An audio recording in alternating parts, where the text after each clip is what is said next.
All right, she is the SVP of Consumer Marketing at Creative Services at TV One. She also spent 2 years at Up TV as a VP of Consumer Marketing, spent 4 years at Turner. We've talked about it a lot. Lori Hall is finally in the building. What's going on? How you doing? Feel like a big intro. I know, right? So I have a bone to pick with you. Oh, God. Because we met at NAACP Awards, and then on LinkedIn, you were on a podcast. I listened to it. Thank you. I comment. I'm like, hey, I would love to have you on my podcast. And then you're like, let's do it. So I email you, and I'm like, yo, Lori, based on LinkedIn, I want to just follow up. I think it'd be great. Got ghosted, and then ghosted is what we're saying. Ghosted, that's what we're saying. But we all miss emails. It's a busy world. I then follow up a couple weeks later, like, hey, Lori, just following up, and that's all good. Again, you can miss 2 emails, but then you have the audacity in New York to come to me and say, you never invited me to your podcast. That's right. I gave you crap about it because I did not see the email. In front of my colleagues and my employees, like just disrespected. No. Man, he gave me crap about it now, but I gave him a lot of crap about it. No, we're all having a good time. But I will, I'm messing around with you there, but I will give you a major compliment. You have a unique ability, I think, and this is kind of off like industry talk, but you have an amazing ability, I think, to make people feel comfortable, right? Oh, thank you. But within meeting you at NAACP Awards, within 5 or 10 minutes, I felt like we've known each other for 10 years. And I feel like that's an amazing, unique quality. And I don't know if, do you cognizant think of that? Like, is that something that just natural comes? Okay. Well, I appreciate it. First of all, thank you for having me. Of course, yeah. Welcome to the business. Thank you for saying that. Yeah. Yes. Yeah. Not at all. It's like I'm big on energy. So when I meet people, I immediately sense their energy, and whether it's positive, negative, or just null and void, I sense it. Your energy is amazing. Thank you. I appreciate feed off of that. So if it was negative or short, you would just be like, I hate you. Bye. I would have been like, I'm over it. No, but I think it's interesting. In this industry specifically, I've found that. And people I've came across that we both know, like Kate Hood and people like Turner. I say, do you know Lori Hall? Oh my God, I love her. She's amazing. But that's the thing, like people have that same feeling about you. I was wondering, like, do you think you're getting better at that, or do you think it's kind of like something you've worked on, or just like it's came naturally? It's so funny. I've never been asked this question before in life. Like, this is fascinating. Good. But I think I'm more authentic in terms of how I feel about people, and I don't apologize for it. So if I like you, I really like you. If I don't, I kind of say to myself. So when I love people or I feel their energy, I'm like, oh my God, come here, let me hug you. I'm from the South. I'm from Atlanta, so we're huggers. I grew up in a loving household. So, if you're great, then I can sense it, and I'm going to hug you up. I met somebody at the speed dating event here on Monday, an agency, and literally before I left the table, we were like, oh my God, I love you, you love me. And it was just that kind of energy. So you feel the vibes with energy by more than the average person. I just think it's important because what I'm understanding 5 years in the game now in this industry, it's such a small industry. It really is. If you know Lori Hall, you know Michelle Hyde at Turner, you know Michelle, you know Kate Hood at Twitter, all of a sudden, and we're all like this, like, it seems like it's a huge industry in LA, New York, and London. But it feels like there's like 40 of us. Yeah. And if you burn, like we're MVPDs. We're like Comcast and Spectrum. But if you burn a bridge, like I feel like you're done in this industry because everybody knows everybody, right? You're done if you don't do what you need to do in terms of making up for that. Making up for it, right? So you're done if you do not figure out how to turn that corner. So I thought it's interesting. You have an interesting, because I was a journalism major at San Diego State, and you went to Northwestern, which was my dream school for journalism. And you guys have actually played well in the tournament in basketball the last couple of years. Thank you. But no, that was for journalism anyway, that's one of the best schools. So same deal, TV, film, and radio. That's what you did. Yep. And that's what I did at San Diego State too. So it kind of came from the same cloth. But then you went to law school, which I thought was interesting. I just can't see as a lawyer. You're too nice. I know, exactly. Too nice to be a lawyer. I'm too nice. I'm too fun. No, I'm kidding. I love lawyers. My best friend's a lawyer. She just made partner. Yeah, right on. So I'll be celebrating her this weekend. But anyway, my journey was specific to radio, TV, film because I fell in love with it at a young age. I loved Oprah. I was like, I'm going to be the next Oprah, which I've now said I'm going to be the next Lori because I feel like I'm pretty great, so I should just enhance myself. By the way, Oprah just changed so many, an entire generation of women, I feel like. Women, black women especially. I mean, she is the creme de la creme. Yeah. And she encourages everybody to keep going on their own path. So I feel like I want to embody that same spirit because it's really important to follow your journey. Yep. So I did law school because I wanted to be rich. That didn't work out so well. So, I quit, and now I'm back in TV. So then talk me through how you landed at Turner and then Up TV after that. Sure. So basically, I went to law school at Vanderbilt Law School, top 25 school. So it was amazing. My parents were thrilled. My mother was more thrilled. And in case you don't know my mom, she graduated law school at 64 years old just last year. That's awesome. And I gave her black Mercedes-Benz as a gift, and it went viral on the internet. That's so it was crazy. But anyway, so I did that. I did law school. I thought I was smart enough to do it. I can figure it out. And I was. but I still hated it. Yeah. So nobody tells you how to quit something just because you don't like it. Yep. You know, we're all kind of bred to keep going after whatever it is that you put your mind to, but you got to know how to quit. So I quit law school. Dad was supportive. Mom wasn't. She got over it later. And and so somebody at law school said to me, "What are you going to do next?" And I had no idea. That's a vulnerable space to be in, too. Right. Yeah. I was like, wait, I have to have something to do next? Yeah. So I went to my room. I Googled TV internship. It said Turner Broadcasting, T3. I go back to him. I'm like, hey, I'm going to be a T3 trainee at Turner Broadcasting. Had not applied. Had not sent anything in. But you just said it's going to happen. I spoke it into existence. I love that. So then I jumped into production when I moved back home, and I did 2 productions. Being Bobby Brown was one of them. Okay. Fantastic. Whitney Houston was my idol for singing for a long time. And I applied for the T3 thing and got it. I was one out of 6 people who got the T3 internship or the traineeship. A lot of people came up from that T3 program too. Like they're known for that. Tons of Bill McLaughlin, who's at Turner. I don't know if you know him. He was like the original T3. Yeah. Yeah. So That's it was awesome. great. So then after 4 years at Turner, you moved to Up TV, like in a more senior role. Well, it was about 9 years. So I was there 9 from, years, I think it was 2004 to, maybe not 9 years. I mean, 2004 to 2012. Wow, 8. okay. Yeah. That's a long time. TV. Yeah. I thought everybody moves in this industry every 2 to 3 years. That's you know that's what? a long time. There are 2 ways to do it. People say you can stay forever, like stay 30 years and get to the highest 30 height. years. Right. Or you can move every 2 to 3 years and, kind of make your own way. Yep. So, yeah, I moved to Up TV, and it was a hard decision. Really hard.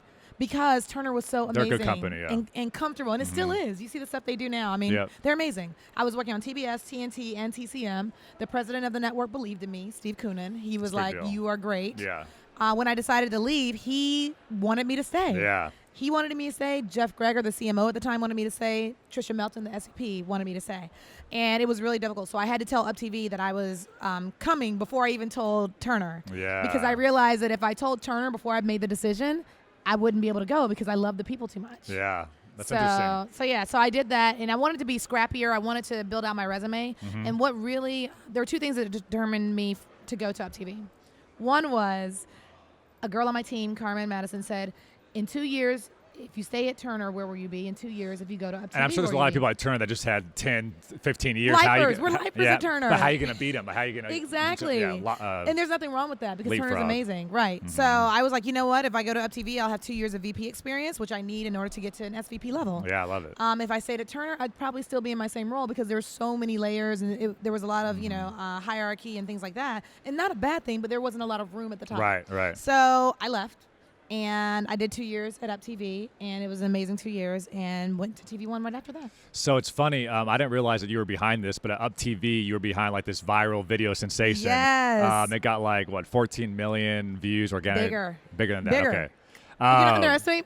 You told me to come to your podcast, and you're going to underestimate. It got 400 million. 43 million. 43. That's a big difference. I'll give it to you. Yeah, no, but I remember seeing this back in 2014, and essentially those that don't know, it was cops pulling people over, and everybody gets pulled over by cops. That sinking feeling in your chest. It's like, I'm out $500. That's a big deal. That's it. And then I'm going to jail depending on what's in your car.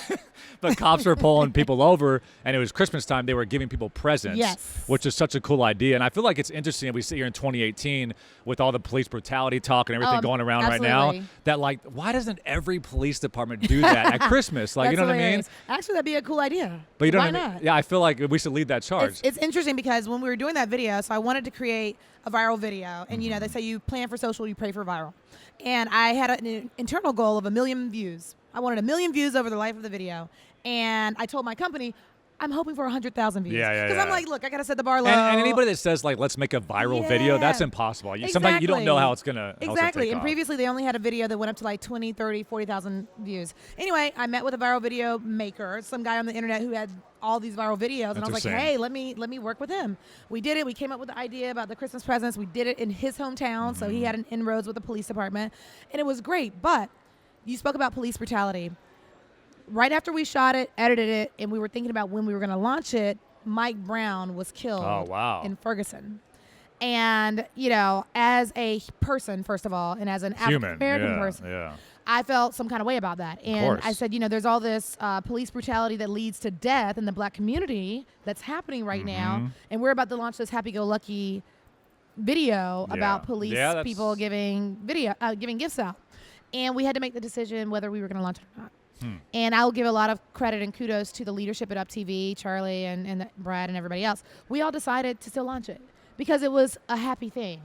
Maybe it would be a nice balance to the other narrative out there. 100%. So we launched it anyway. It actually helped that people were talking about police brutality because it fueled people wanting to share good examples of police doing things. I love like the Chris Rock joke. I don't know if you've seen his recent special. Which one? Well, he was saying that that with police, like, well, there's only a few bad apples. Like, United Airlines can't have a few bad apples that crash. So there's certain industries that should never have a few bad apples. Ever. Like, Chris is right. But yeah, I think in that, I've just noticed, like, through the lexicon and stuff, like, there's not these in the community anyways, like people and police forces, there's not like that way to bring it together. It's like it's black and white type thing. It definitely is. And I thought it was funny. Stuff like that, I feel like if every police department did that around the holidays, maybe they would have that community aspect. It instilled goodwill. People would love it. Right? And it's like every time you deal with somebody, if it's a negative experience, you have to find a way to counterbalance that. Absolutely. I just got pulled over by the cops the other day in D.C. And it's not fun. I drove down the street and he did like a U-turn like, and I was like, oh my God. He didn't give you a present, what you're saying. There was no present, but the gift was that he did not give me a ticket. That's good. And I love that. I was like, thank God. Give me a warning, please. Right. So I want to transition to TV One, and I want to get your thoughts on, does having a clear demographic and from the top down saying, this is who we're going after, this is our demo, does that make your job easier, harder? Like, how do you feel about that? I think it makes it easier. Having a clear demographic. We are targeting African-American women, 25 to 54, 35 to 54 is more of our sweet spot. I think it makes it clearer, but it doesn't mean that's where you stop. It means that's where you start. Gotcha. So I feel like, drilling down is really the essence of how do you figure out the right way to market to somebody, because it's not just I'm a black person, I'm a black woman, I'm in this age group. Excuse me. It's like I like this. I like food. I like lifestyle programming. I like to talk to my best friend. I like to do this. So we try to drill down to the smallest, most minute characteristic of somebody so that we can understand them fully and then figure out how to market. The color of your skin's not going to determine what type of show you like. It could be anybody, so anybody can watch TV One and enjoy culture, it. Not just black content. Does that make sense? Yeah, that makes a lot of sense. All right, so outside of TV One, who's people you look up to, or like, who do you think's doing it right in original content or in TV overall? Just got out of a session with Viceland. Viceland is absolutely doing it right. Yeah, it's true. And what they said in the session was, they don't worry about bullshit. It's like, we're not going to bullshit our audience. Excuse me, I don't know if I can say that. No, it's all good. It's podcast. We're not going to bullshit our audience. Yeah. And that gives them so much freedom because they can make promos. They can say, hey, we don't have any footage right now, so you're getting this. Yeah. Or they open up a dialogue with their audience by having a hotline and the audience calls in, but then they put it in a promo and play some of the absurd stuff that comes out of this. So I think Viceland's doing it right. I think that FX, I really like what they're doing. I like what they've done in terms of opening up to new voices.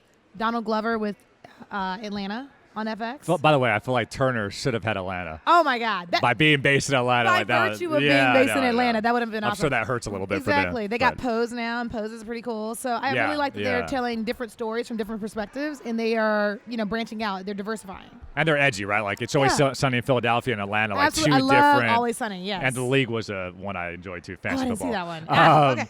But.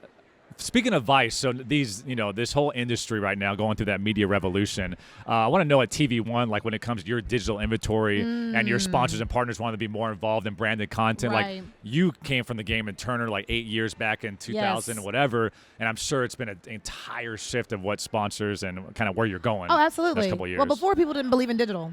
Yeah. Like, not really. Digital was kind of a throwaway. It was an afterthought. It was, add that onto the rest. Yep. Now everything is digital first almost. A lot of sponsors want to, have a personal relationship with consumers, and the only way to do that is to get on their mobile device. Yeah. Now, we are with our mobile devices more than we're with anything in the world. Like, you lose your phone, you are going that same hour to get a new phone. And my audience may hate me because I've always used this example, but we've been reprogrammed to enjoy like literally 30-minute programs on a 7-inch screen. Oh, yeah. I'll sit on my couch, I'll watch something on my phone, and my TV is turned not? off, which is crazy. crazy. It's crazy. But that's actually changing the industry itself because people are used to watching content like that.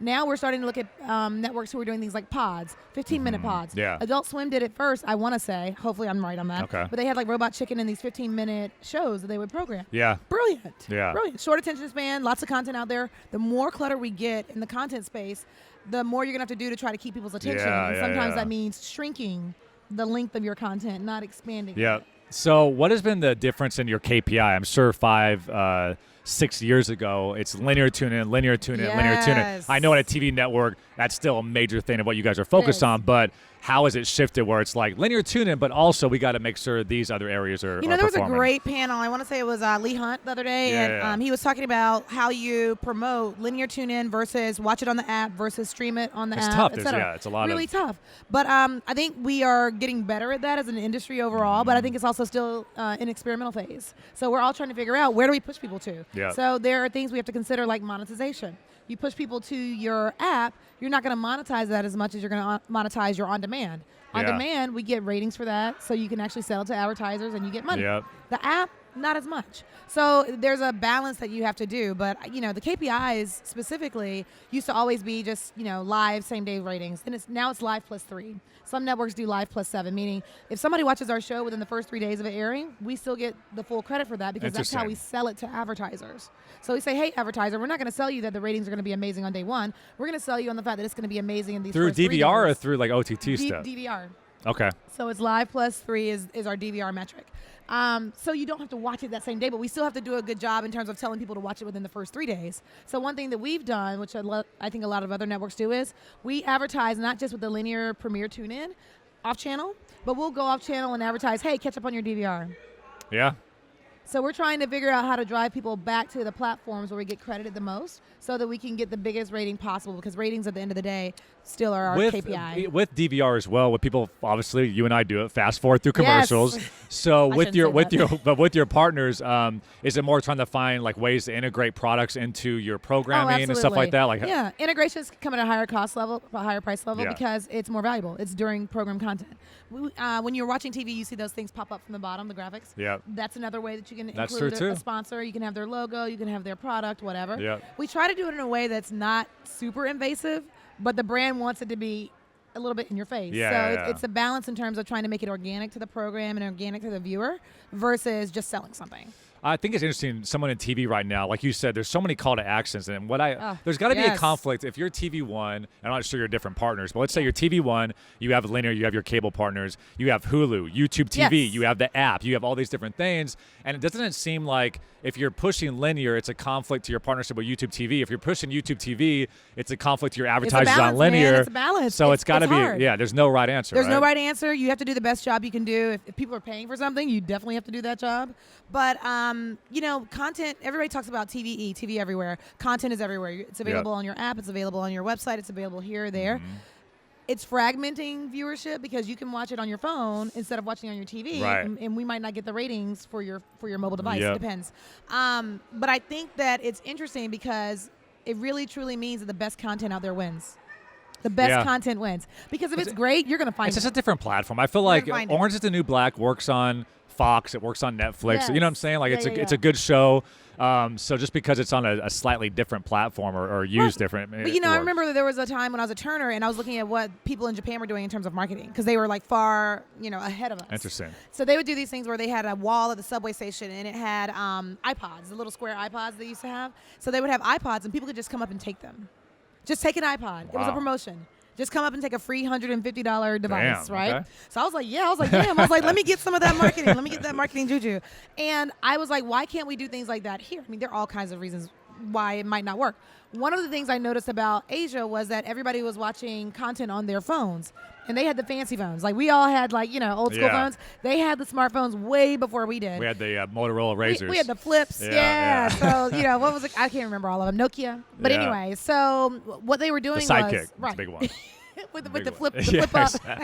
But they were watching content on their phones. And now we're doing that. So back in the day, there was a lot of content for them to watch. People were programming to their mobile devices. We're just getting there. And it's only going to get more diverse. So wherever you can watch it, people are going to look for new ways to watch content. So instead of thinking of TV as TV, a TV should be thought of just as a display. Yeah, that's so your display is your computer, your display is your phone. So it's no longer I want to watch TV, it's I want to watch content and I'm just picking my display.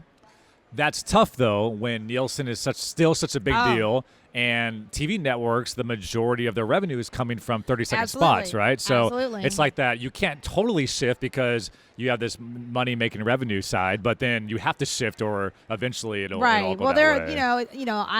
in full disclosure, I'm on an advisory council for Nielsen for their African American Advisory Council to help them make inroads with the African American communities and make sure they're represented, not just in terms of ratings, but also in terms of vendors they use and things like that. So they have several councils, and I applaud them for that. There are other entrants in the data space that are trying to say, hey, you shouldn't just rely on Nielsen, or you shouldn't. And they're trying things with total ratings and things like that. Yeah, exactly. So you have ComScore, you have other ways. So it really depends on how the networks and the industry looks at data and what data they're still going to hold in the highest esteem. Nielsen is absolutely like the standard. It's the gold standard. That's what we all depend on. That's what we all. It's the third party everybody trusts. It is. And they try to represent the entire U.S. But I think what's going to be interesting is the more data that comes about, it could totally shift how we are telling advertisers, here's who watched, here's who didn't, depending on what data we get. If we get set-top box data, like when you have a Comcast box or whatever, there's data in there, and we get it.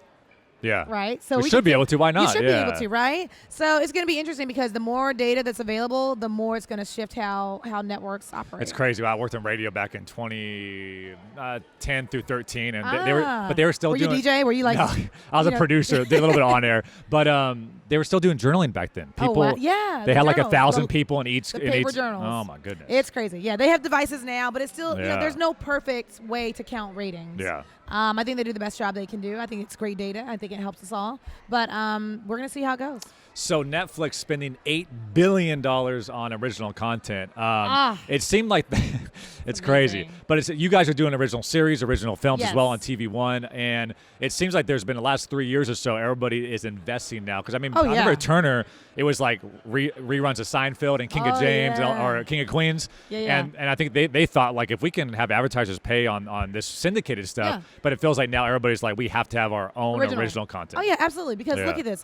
When the Emmys aired maybe 2 or 3 years ago and Netflix first came on the scene, I can't remember how long ago it was.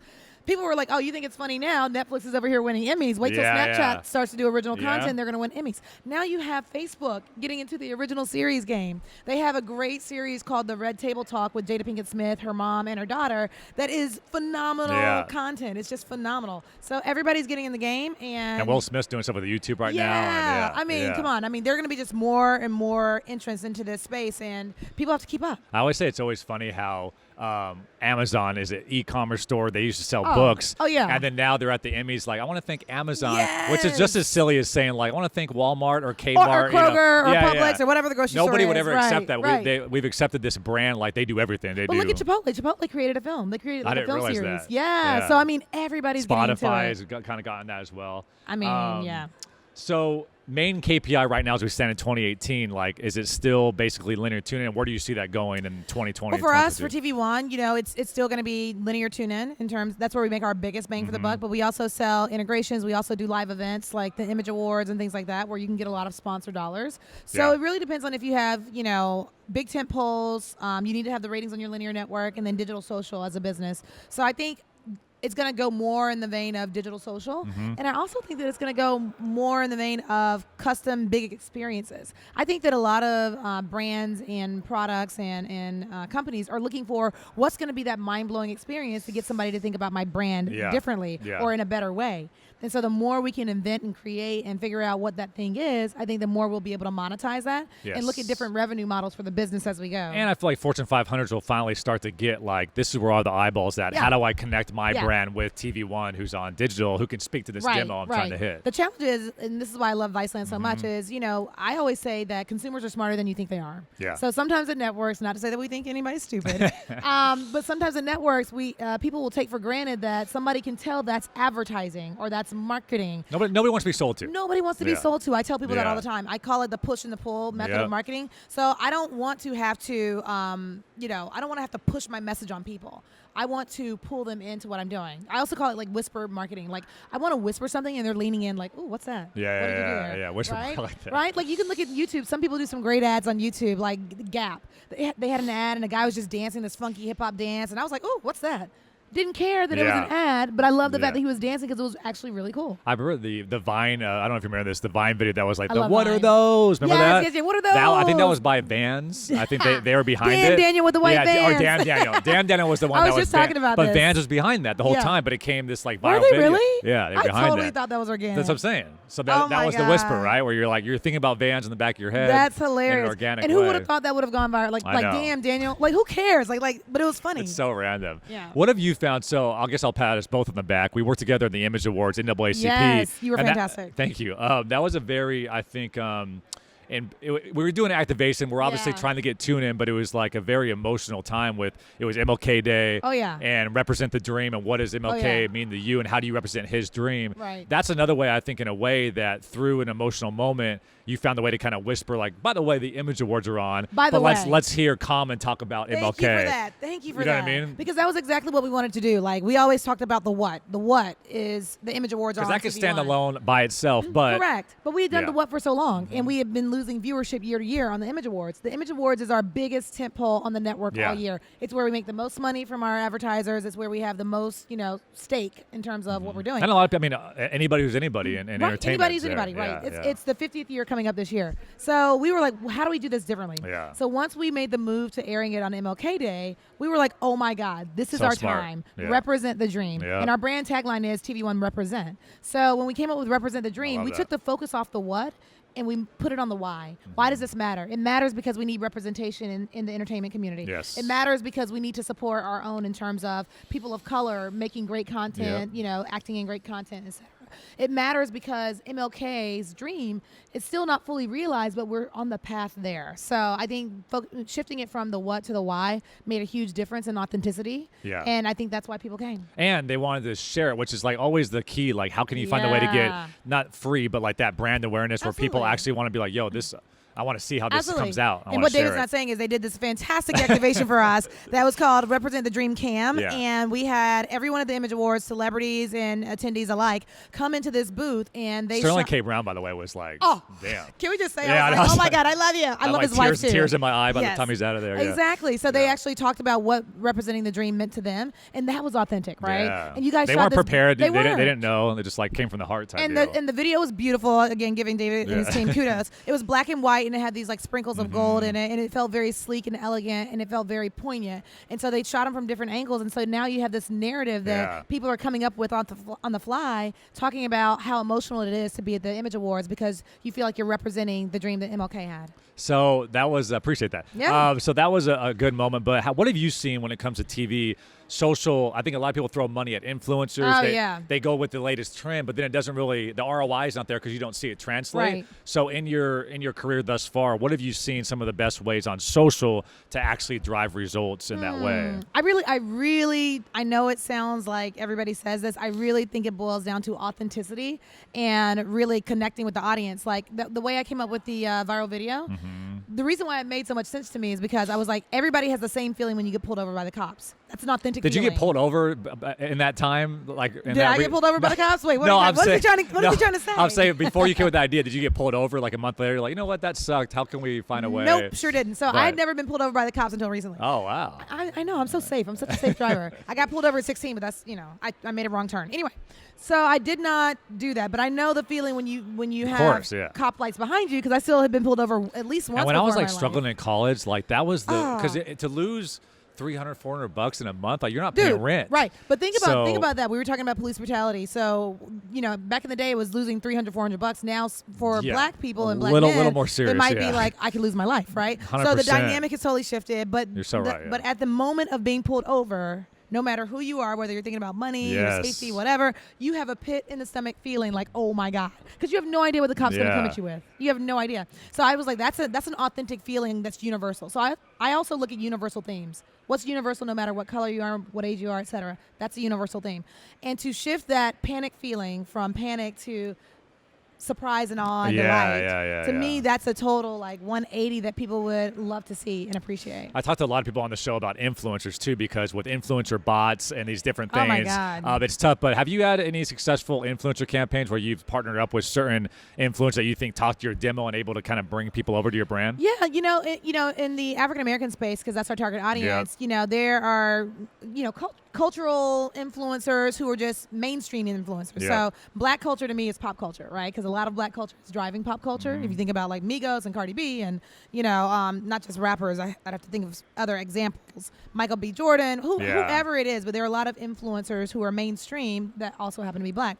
So having access to them through these influencer companies has been amazing. Okay. But I do think while I've seen it work well in my time, I've also seen it work horribly when I've done it.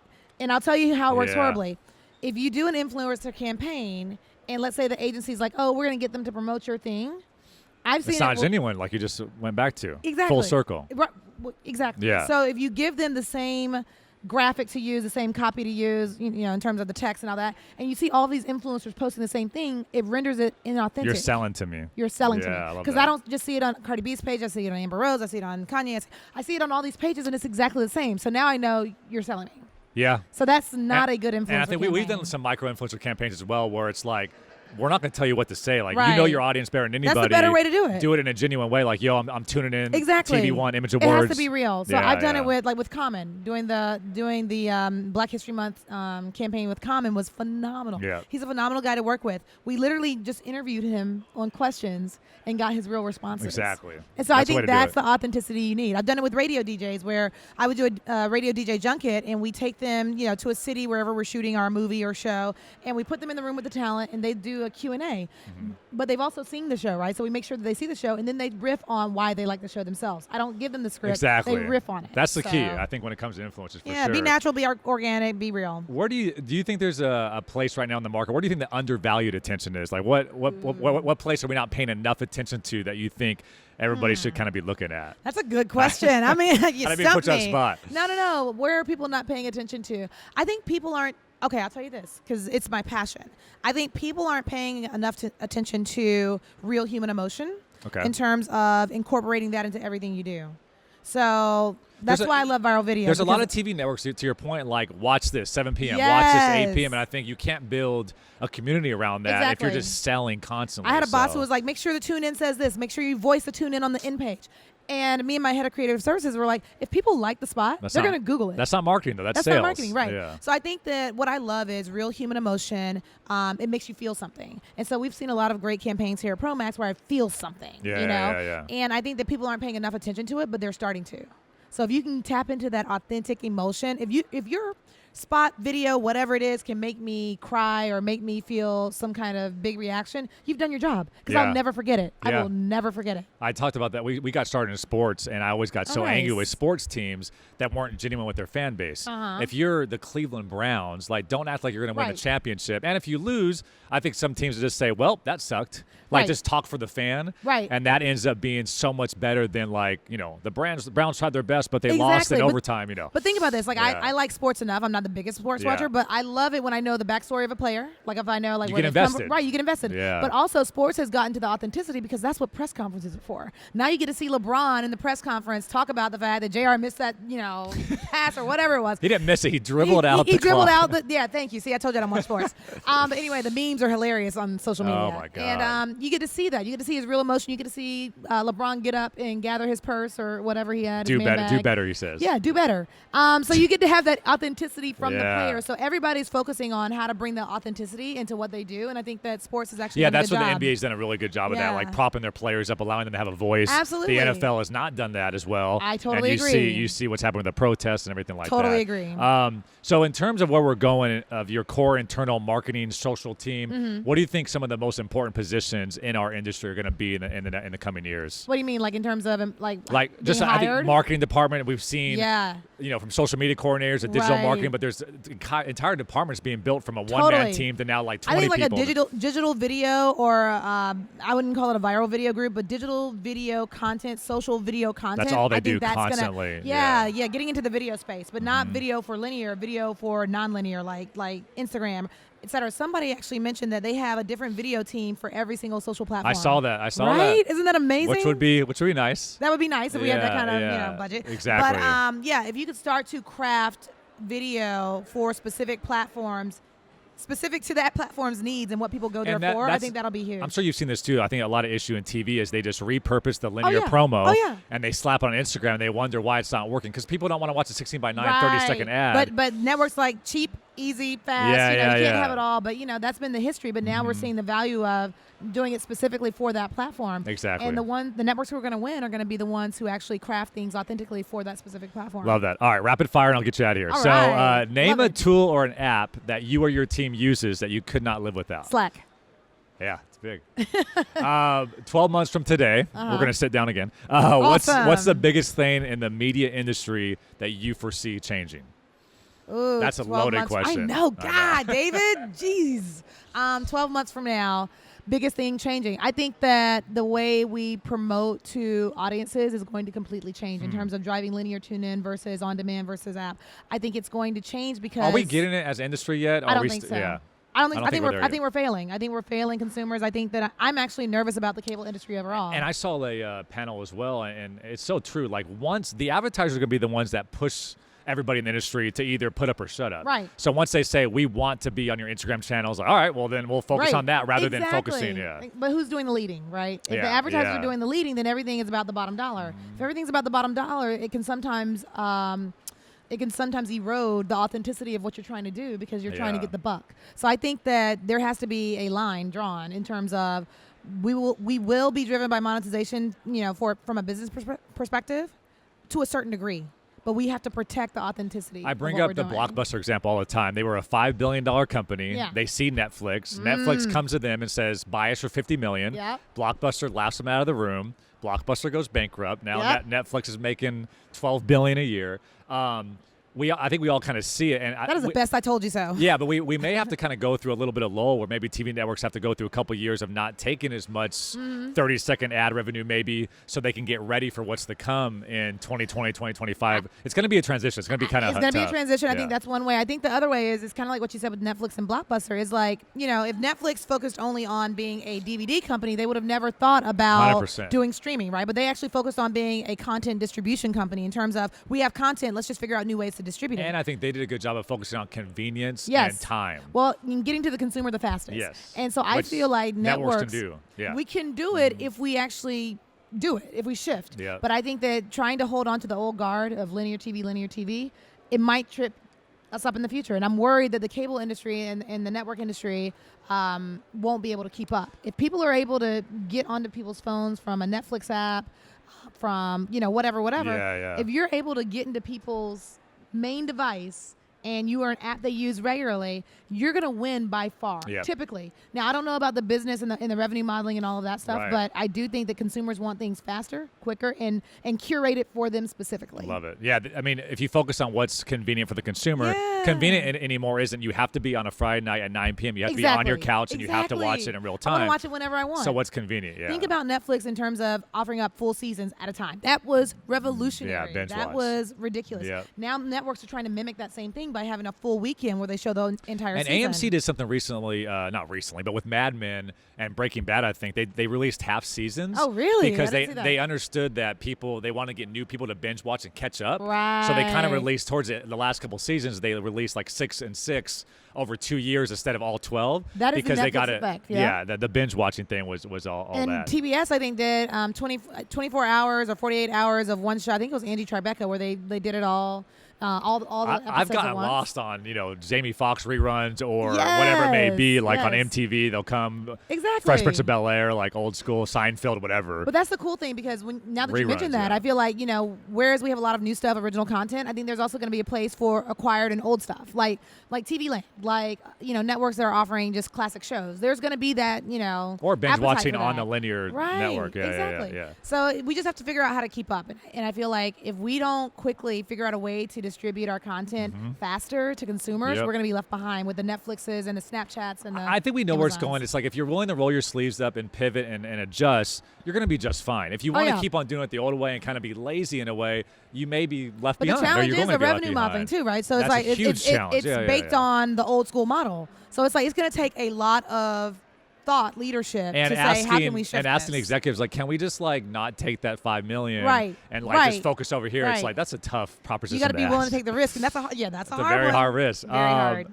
What's a common myth in the TV industry that you find that is simply not true? A common myth. I'll tell you this. A common myth that I hate, that I think is definitely not true, is that people aren't able to multitask when watching TV. Like, people always say, oh, they're distracted on their phones and they're not watching your promo. That's why you have to have VO on your promo for the in-page to say, oh, watch this.